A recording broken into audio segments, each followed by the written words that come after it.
Le dimanche du bon berger, du bon pasteur. C'est ce que nous allons voir ensemble, c'est ce que nous allons discuter ensemble. Je vous souhaite déjà bonne participation, bonne écoute avec nous dans ce moment de partage. Au nom du Père et du Fils et du Saint-Esprit. Amen.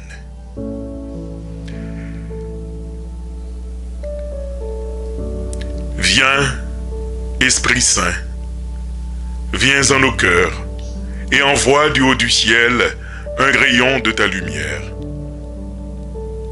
Viens en nous, Père des pauvres, viens dispensateur des dons, viens lumière de nos cœurs, consolateur souverain, hôte très doux de nos âmes, adoucissante fraîcheur, dans le labeur, le repos, dans la fièvre, la fraîcheur, dans les pleurs, le réconfort.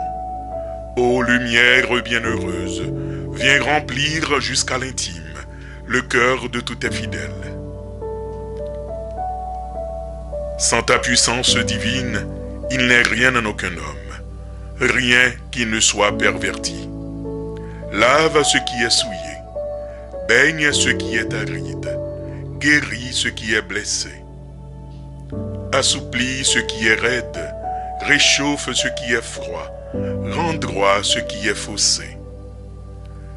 À tous ceux qui ont la foi et qui en toi se confient, donne mérite et vertu, donne le salut final, donne la joie éternelle. Amen. Et chers amis, en ce 4e dimanche de Pâques, le portier lui ouvre et les brebis écoutent sa voix. Telle est la déclaration du Christ ressuscité. En ce 4e dimanche de Pâques, de l'année A, que nous allons développer ensemble. Les références pour ce moment de partage, nous les puisons dans Jean chapitre 10, versets 1 à 10, Actes des Apôtres chapitre 2, verset 14a, suivi du verset 36 à 41, 1 Pierre chapitre 2, verset 20b, jusqu'au verset 25, suivi du psaume 22. Question. À qui pouvons-nous ouvrir la porte de notre maison, la porte de notre cœur? Est-ce la porte de notre cœur est verrouillée?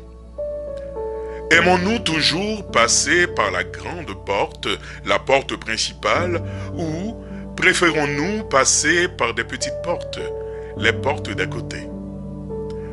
Avons-nous toujours choisi la bonne porte pour entrer quelque part? Par quelle porte sommes-nous entrés dans l'église? Qu'est-ce que Jésus, le Christ ressuscité, a voulu nous enseigner dans ce récit évangélique?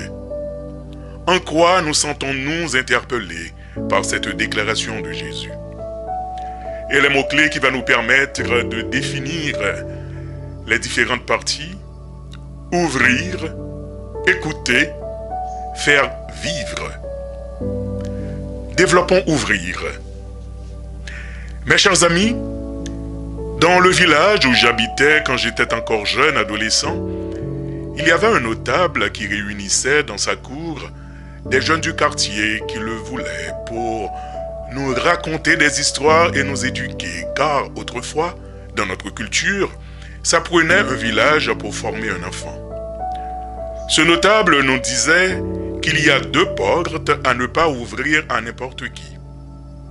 Il se taisait afin de nous faire réfléchir. Quelles sont ces portes, mon oncle? À qui ne pas les ouvrir? Il répondait: la porte de sa maison et la porte de son cœur. Il ne faut pas les ouvrir aux vagabonds, aux assassins, aux bandits, aux menteurs et aux voleurs ou arnaqueurs.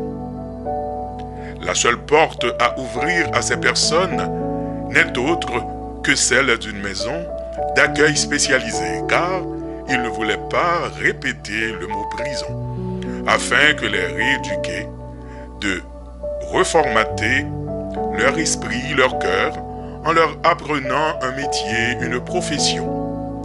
Il ajoutait en disant, il faut les faire travailler dignement au profit de la société, des familles qu'ils ont blessées, quitte à les garder dans cette maison d'accueil jusqu'à la date fixée par la loi. Cette leçon de vie est encore vive dans ma mémoire. Il est intéressant donc, chers amis, de voir dans l'évangile du jour que Jésus, le Christ, le ressuscité, à l'aide d'une belle image, celle d'un troupeau, d'une bergerie et du berger, du pasteur, a voulu nous faire comprendre qu'il est juste et bon de faire attention aux voleurs, aux bandits et à tous ceux et celles qui viennent chez nous, qui frappent à notre porte, à la porte de notre cœur, peut-être même sous le couvert d'un visage humain, d'un ange ou d'un saint, pour voler, égorger, tuer, faire périr.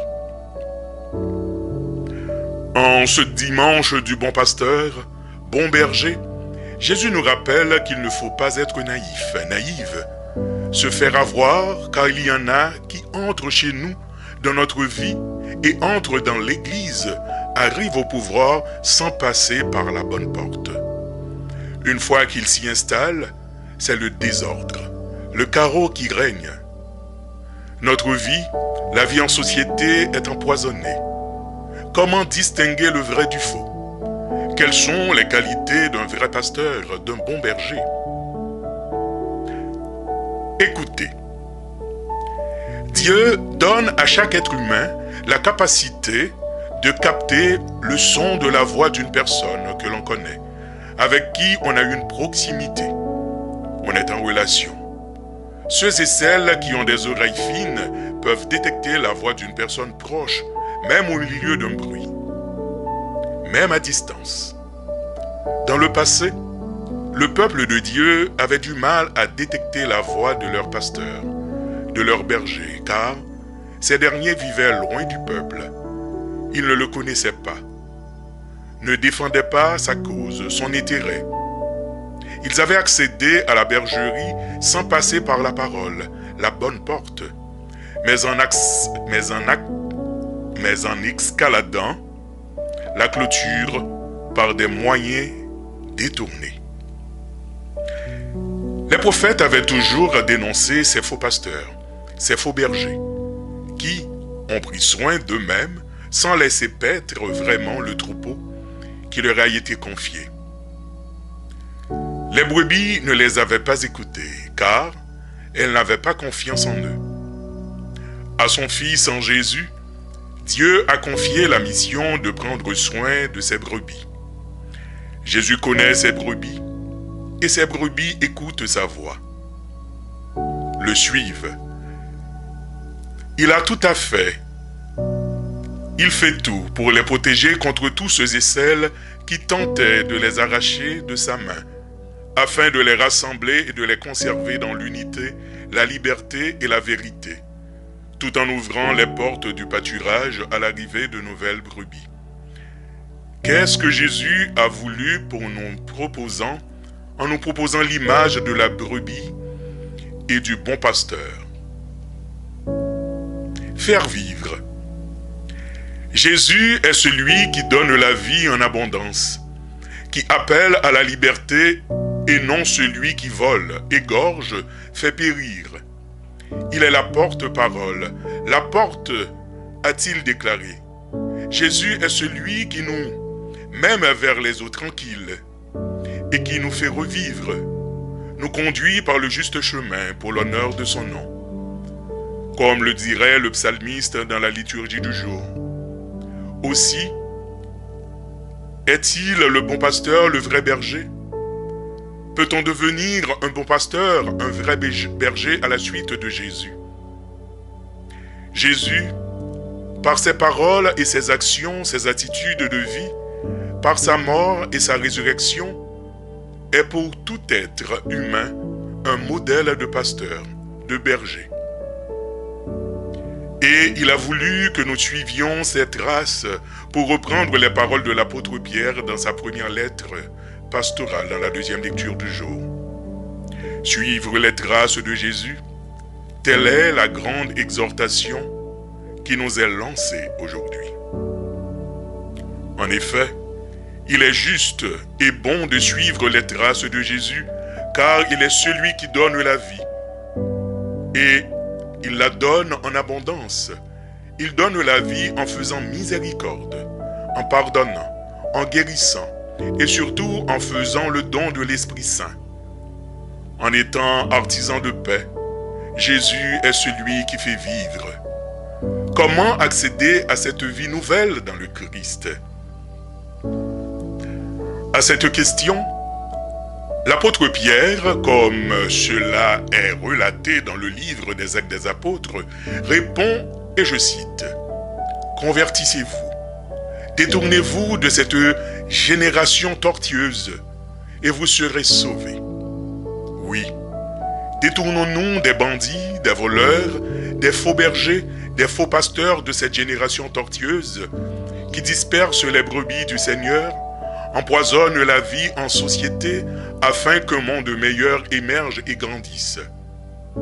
Prions afin qu'ils soient neutralisés et pour leur pleine conversion.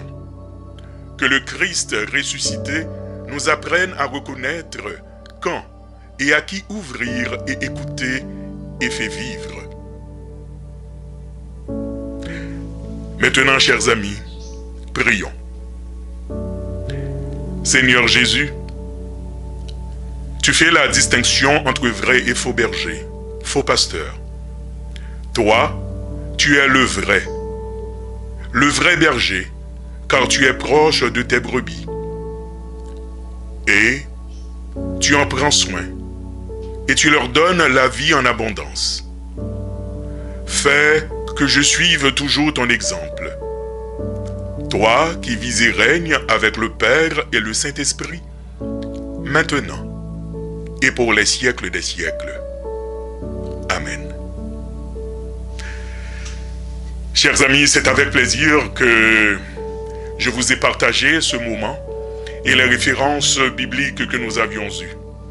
Merci de partager de votre côté, à votre tour, au maximum ce moment de partage de quelques minutes pour que les autres en apprennent également et qu'ils soient touchés en fonction de ce qui a été dit. Les références sont là pour vous aider, continuez à les méditer. Tout en vous souhaitant bonne semaine et à dimanche prochain, je vous souhaite de passer une agréable soirée, une agréable journée et de continuer à prendre soin de vous et des autres. Au nom du Père et du Fils et du Saint-Esprit. À la prochaine.